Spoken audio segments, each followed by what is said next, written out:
જાનવરોની પણ એક આધ્યાત્મિક ઉર્જા હોય છે તમારા મુખેથી, અને જ્યારે જાનવરોની આધ્યાત્મિક ઉર્જાની વાત આવે ત્યારે તમે એક બહુ સરસ રિલેટ કર્યું હતું કે આપણા જે દેવી દેવતાઓ છે એમના વાહનો છે ને એ પણ કંઈક આ વસ્તુ જ કંઈક ઇન્ડિકેટ કરે છે, આ જ વસ્તુ કંઈક સમજાવે છે. હવે મારે એ થોડીક વધારે સમજવી છે કે જેમ કે ઘણા બધા ભગવાન છે જેમના વાહનો વિશે આપણે જાણીએ છીએ, જેમ કે ખોડિયારમાં છે તો એમનું વાહન મગર છે, ઉમિયામાં છે તો ગાય છે. આની પાછળના શું રીઝન કે કઈ આધ્યાત્મિક ઉર્જા જોડાયેલી હોય છે એ મારે સમજવી છે. આધ્યાત્મિક ઉર્જા વિશે જો બધા જાનવરોની વાત કરવામાં આવશે તો એ બહુ ઊંડું થઈ જશે, બટ એક તમને કોર સમજાવી દઉં એટલે તમને બધું ખબર પડી જશે. ઓકે. તમે કોઈ પણ આપણા માતાજી કે કોઈ પણ જોઈ લો, એ જાનવર પર બેઠા છે. આપણે બધા ઓલમોસ્ટ ભગવાન બધા જાનવરોની ઉપર બેઠા છે. હવે કોઈ નોર્મલ માણસને એવું લાગશે કે કેવો ભગવાન છે આ ધર્મનો, જાનવર પર બેસીને જાય છે, આ ભગવાન કહેવાય? બટ હકીકતમાં એવું નથી. હકીકતમાં આપણા જે નીચેના 3 ચક્ર છે, મૂલ, સ્વાદિષ્ઠાન અને મણિપૂર્ણ, આ 3 ચક્રની અંદર તમારી જે સંભોગની ઉર્જા છે એ ફરતી હોય છે.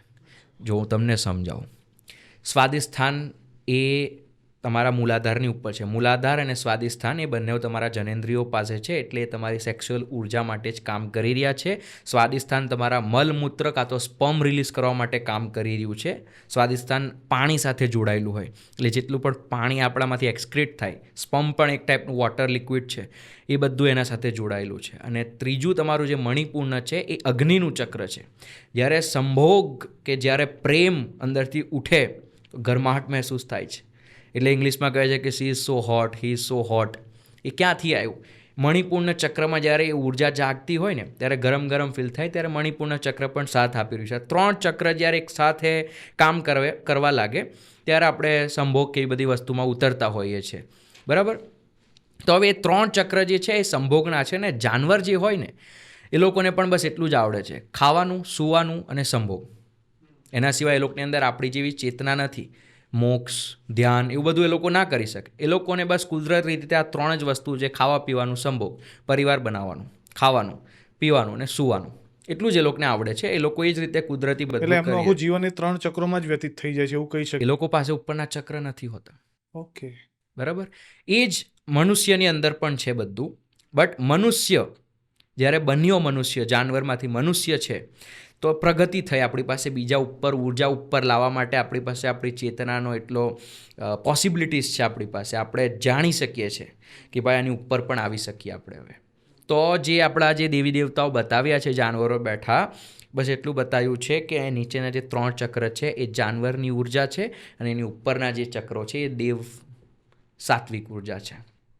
એટલે જાનવર હોય છે. તમે જોશો કાલી માતાનું કોઈ વાહન નથી. હા, બરાબર? કેમ? બિકોઝ કાલી માતા મૂલાધાર સાથે જોડાયેલી છે. એટલે મૂલાધારનું તો કંઈક હોય ને. મૂલાધાર પોતે જ એક વાહન છે, જાનવર છે, જે રીતે મેં કીધું. એટલે કાલી માતાનું કોઈ નથી. તમારા નીચેના જે 3 ચક્રો છે ને મણિપૂર્ણ સુધી, એ કાલી માતા સાથે જોડાયેલા હોય. જેવું મણિપૂર્ણની ઉપર આવશો, એ દુર્ગા છે. મણિપૂર્ણ, અનહત, વિશુદ્ધિ. જેવું વિશુદ્ધિની ઉપર આવશો એ સરસ્વતી છે. ઓકે. બરાબર? તમારી કાલી માતા નીચે છે. કાલી માતા કેવા છે? એકદમ આમ ડર લાગે એવા છે આપણને. મેં તમને વિડીયોના આપણા પોડકાસ્ટના શરૂઆતમાં જ કીધું કે તમારા મૂલાધારની અંદર તમને ડર લાગે એવી બધી સંભાવનાઓ છે, એવું બધું થઈ શકે છે. તો ત્યાંથી એ મણિપૂર્ણ સુધી તમારી ઉર્જા આવશે, ત્યાં સુધી કાલી માતા કહેવાય ને. એ ઉર્જાને મહાકાલી કહેવાય. એની ઉપર જ્યારે મણિપૂર્ણ આગનું ચક્ર છે, મેં તમને કીધું, અને દુર્ગાને કેવી બતાવવામાં આવે છે? આક્રોશથી, આગથી ભરેલી.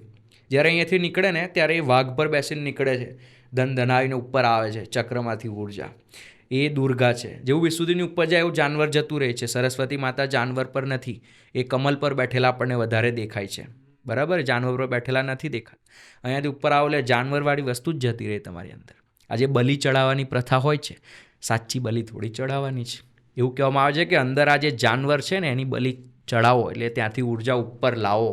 એટલે એ 3 ચક્રોમાં રહેલી જે જાનવર જેવી ઉર્જા છે એની બલિ ચડાવવાની વાત છે. જાનવરની બધી ઉર્જા આપણામાં એ જ છે, ત્યાં જ છે. એના સિવાય ખાવાનું મણિપૂર્ણ નથી. આપણે જઠરાગ્નિ મણિપૂર્ણ છે, અગ્નિ જે છે મણિપૂર્ણ છે. એ રીતે નીચેનું મેં 2 સમજાવ્યું. તો એ બધું જાનવર પાસે પણ છે. મજા આવી ને? સાંભળીને કંઈક નવું જાણવા મળ્યું ને? તો આ જ નાના ક્લિપનો આખો ફૂલ પોડકાસ્ટ જો જોવો હોય તો જ એની લિંક ડિસ્ક્રિપ્શનમાં છે, જે બેઠક યુટ્યુબ ચેનલ ઉપર તમને જોવા મળશે. તો ત્યાં જઈ અને આખો વિડીયો એન્જોય કરો. મળીએ.